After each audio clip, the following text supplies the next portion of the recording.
Every single one of us is a field that is both the observer, the observed, and the actor. This is Federico Faggin, the man who invented the first commercial microprocessor. This field does not exist in space and time. Space-time exists within these fields that we are, is us. What he discovered will make you question everything. Your life, your body, even your very sense of self. We are holographic. What if everything you knew about reality is just the surface of something deeper? They don't understand how this cell works as a totality. We are instructed not to understand, and we are going through blinders. We don't understand. Science teaches us to see only fragments, but the truth is far more unified and far more mysterious. There is a deeper reality where the feelings and the fields exist, the meaning of information exists, and from that world, you have this world that is a classical world where you can get classical information, and we think that the only world that exists is this world. But this world we have constructed with our bodies. Beyond the world we construct with our bodies, there's a realm we can't control, a universe that refuses to fit inside our old beliefs. We don't want that world because you cannot control that world. So the problem now is a problem of power and control behind this desire to have a deterministic and reductionistic world, which is the materialist philosophy, which is it's time to abandon that because quantum physics already is saying that that doesn't work. What if reality is much wilder than we ever imagined? Hearing him, you start to wonder if he's right. How much of what we call real have we never even seen? From the inside, you get the outside, not vice versa. And science doesn't recognize the existence of the inside because consciousness is phenomenon of the brain. The brain makes the decision that informs your consciousness. We don't know what it is, but it doesn't have any causal power, so who cares? Once people are convinced that we are conscious, that we are fields, that when the body dies, we don't die. From within, the inside gives rise to the outside, not the other way around. Science struggles to acknowledge the inner realm because consciousness is something phenomenal, beyond mere physical processes. The brain may influence decisions, but it does not hold causal power over consciousness itself. Once we realize that we are fields of awareness, that consciousness transcends the body. We understand that death is not an end. The body ceases, but the field, the true self, persists beyond. Once you understand that consciousness is beyond matter, beyond this space and time, we already know that we can explore this world by going out of body with our consciousness. And millions of people that go out of body explores other realities. Consciousness is the tool for knowing,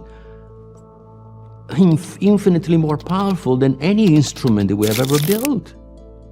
We build billions of dollars of instruments to find out what the particles, are doing, but consciousness is far, far richer. So we basically, then we can begin to explore the universe, the invisible universe. When we talk about what we see, we must remember that the visible world is only a tiny sliver of a vast electromagnetic spectrum. Our eyes perceive just a narrow band of wavelengths, roughly from violet at about 380 nanometers to red near 700 nanometers. This narrow window is what we call visible light, the colors of the rainbow, the world as our senses paint it for us. But beyond this slender band lies an ocean of unseen waves, infrared, ultraviolet, radio waves, X-rays, energies flowing through the universe that our bodies cannot detect. Our perception is limited, a filtered reality constructed by the body. The colors we see, the reds, greens, blues, are not inherent in the world, but arise from how quantum fields interact with light at these specific wavelengths. The qualia, the vivid experience of color and shape, exist not in the body, but in the field itself. So what we call reality is a projection, a holographic interplay of fields and waves, with consciousness as the ultimate observer, reaching far beyond what our eyes can reveal. Federico's about to explain what happens after we die. Okay, back to the real question. What really happens after we die? What happens when we die? We don't go anywhere because we never were in the body. It's the body that dies. We don't die. But something changes, right? So because the satiety... Of course, the satiety that... See, a portion of the satiety called ego is the portion of the satiety that thinks to be the body. When the body, and so it looks at the information that the body provides about what? About this other world seen through the body. So our senses, our brain, takes information from here, but a most small part of information. I mean, just visual, the visual thing that we see, is this narrow band, right? I mean, if I had cell phones instead of eyes, I would actually now be able to listen in to the 30,000 conversations that are going on that are here. They're all here.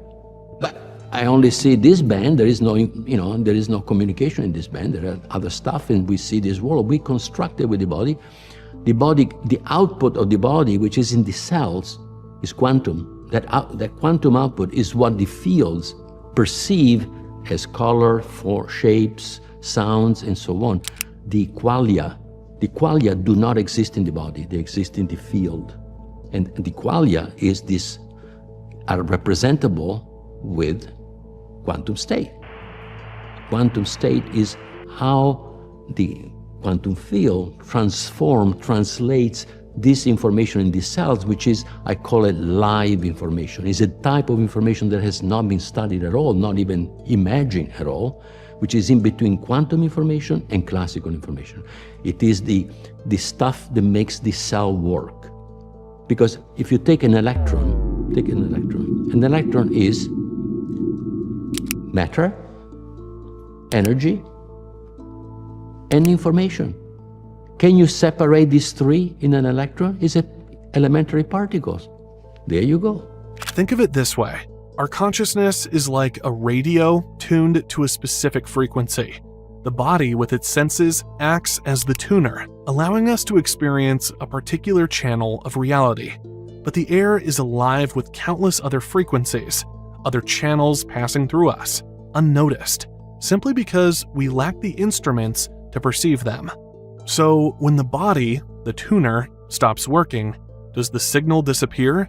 Or does consciousness simply lose its connection to this particular frequency, remaining present, but no longer limited by the narrow band of sensory experience? This is where Federico's perspective offers a profound shift. He invites us to imagine that our true self, our awareness, was never truly inside the body to begin with. The body was just a temporary receiver, a lens through which consciousness could explore a certain slice of existence. When the body's signals fade, consciousness is not extinguished, it is released, free to experience reality in a new and perhaps more expansive way. Let's listen as Federico explores this idea, challenging us to rethink the boundaries of perception, identity, and what it means to truly exist. Explain this by saying, imagine that you control a drone. We are a body, controls a drone. So now the drone looks at that reality where it is, sends me information, and I get the conscious experience of what the drone is seeing. That conscious experience is not in my body, it's in my consciousness. And based on that, and based on my free will, I'll tell the drone what to do. The drone doesn't know anything. Now, take this image. Oh, and when somebody shoots it down, shoot it down, you were so focused on that drone that you only saw what the drone was seeing because you were piloting it and you were concentrated. Then, when the drone doesn't send you a signal, you look around and you say, "Oh my God, there is another world here." You see? Yeah. That's the same thing. The ego, when the body dies, It doesn't look at the signals of the body anymore. And he looks around and says, oh shit, wow, look at this. At the heart of modern physics lies a profound truth. Particles, like electrons, are not isolated permanent entities. Instead, they're transient states of underlying fields, ripples appearing and disappearing in a vast dynamic ocean of energy. This challenges our everyday intuition, which sees particles as solid, unchanging building blocks of reality.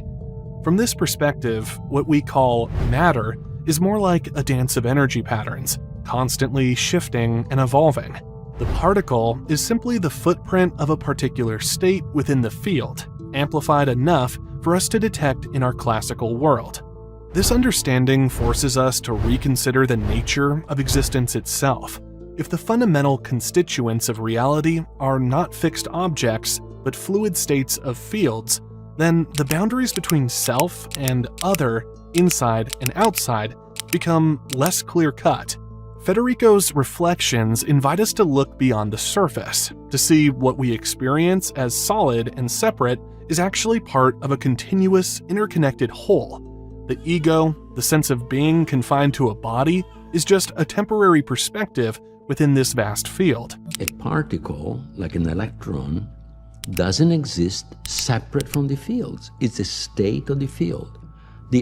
From physics point of view, ontology is in the field, is not in the particles, because the particles, are integral to the field, so they come and they go.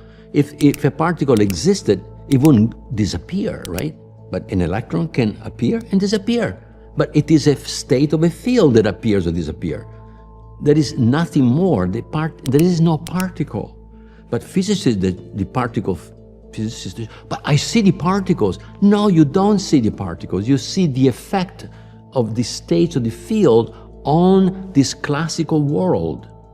And then you see something, but that is not a particle. That is the effect of something that was amplified and a huge number of times to give you what you call a particle. For decades, the quest to understand consciousness has been one of the most elusive challenges in science and philosophy. Many have tried to reduce it to mathematical formulas, hoping to capture the essence of awareness within equations and algorithms. But what if this approach is fundamentally limited? Mathematics, as powerful as it is itself a creation of consciousness, a language born from our inner experience to describe the outer world. Trying to explain consciousness purely through mathematics is like trying to see the eye with a microscope attached to the eye itself. This realization turns our understanding upside down. Instead of seeing consciousness as a byproduct of physical processes, we begin to see it as the foundation from which all else arises. The physical world, with its particles and forces, may emerge from the deeper reality of conscious experience. It took me 30 years to figure out that mathematics is created by consciousness, and therefore I cannot explain consciousness with mathematics. And I realized that I was trying to do the same because I was taught that way. I had to turn it around. Again, turn it around. It's much like what we see in medicine. Students are trained to follow established protocols, to specialize, to focus narrowly on what they've been taught. This prepares them to practice, but it can also create blinders, making it difficult to see beyond the boundaries of accepted knowledge. In science too, many breakthroughs don't come from simply following the textbook. They often arise when someone's personal experience, or a puzzling experiment, refuses to fit within the classical framework. These moments force us to question the rules, to look for meaning where the standard models fall short. Federico's own journey reflects this. After decades of trying to explain consciousness with mathematics, because that's what he was taught, he realized he had to turn his understanding inside out. Mathematics, after all, is a creation of consciousness, not its source. Sometimes, truly new understanding only comes when we step outside what we've been told and dare to see with fresh eyes. You cannot explain it. How can you explain consciousness with math when it's consciousness that created math? When can you explain free will with something that doesn't have free will? You see, it's foolish to think that, that you can explain, more with less. And today we talk about emergent properties. We explain everything with emergentism. What does it mean, emergentism? How can you get more with less? You cannot. Quantum physics has opened new doors in our quest to understand consciousness, suggesting that the mind may not be confined to classical physical processes alone. Some theories propose that consciousness arises from quantum phenomena within the brain, while others see mind and matter as two aspects of a deeper, unified reality. This challenges the traditional materialist view that consciousness is merely a byproduct of neurons firing. Instead, consciousness might be fundamental, woven into the very fabric of the quantum fields that underlie all existence. Yet, these ideas remain controversial and complex. The brain may act as a receiver or interface, interacting with a mental field that transcends ordinary space and time. Quantum entanglement, coherence, and wave resonance could help explain the rapid, unified processing of information that classical neuroscience struggles to account for.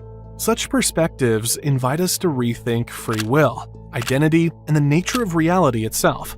If consciousness is indeed a fundamental field, then our experience is not limited to the physical body or brain. It suggests a profound interconnectedness, where mind and matter emerge together from a deeper quantum ground. This view does not just blur the lines between science and spirituality, it offers a new framework for exploring the mysteries of existence, consciousness, and what it truly means to be alive. We are quantum fields. What we feel within can be represented by quantum information. But what we feel goes beyond the representation. The representation is mathematics, is the map. What we feel is the territory, is what we feel is only within the field. That's how we know. The meaning is within us, is within the field, is not in the information. We often think of knowledge as something external, facts and formulas to be memorized, data to be collected, but the deepest truths are not found in information alone. They are felt, lived, and known from within. Mathematics and science give us powerful representations of reality, but they are maps, not the territory itself. What we feel inside, the richness of a color, the warmth of love, the presence of meaning, cannot be fully captured by equations or words. These experiences arise from the quantum fields of our own being, from a place where information becomes alive and meaningful. This is where the journey turns inward. The meaning we seek is not out there, waiting to be discovered by instruments or theories. It is within us, in the field of consciousness itself. The territory is our own inner landscape, and only by exploring it directly can we come to know what is truly real. Federico's insight reminds us, the map is useful, but it is not the experience. The ultimate reality is not something we can measure or define. It is something we are. I was there. I had taken the same courses, I learned the same physics, and if I did not have this experience that told me that I'm more, I couldn't be here saying these things. So, if it's bullshit, it will be found to be bullshit. But don't say there is bullshit just because you don't want to even think about it. And that's the problem today.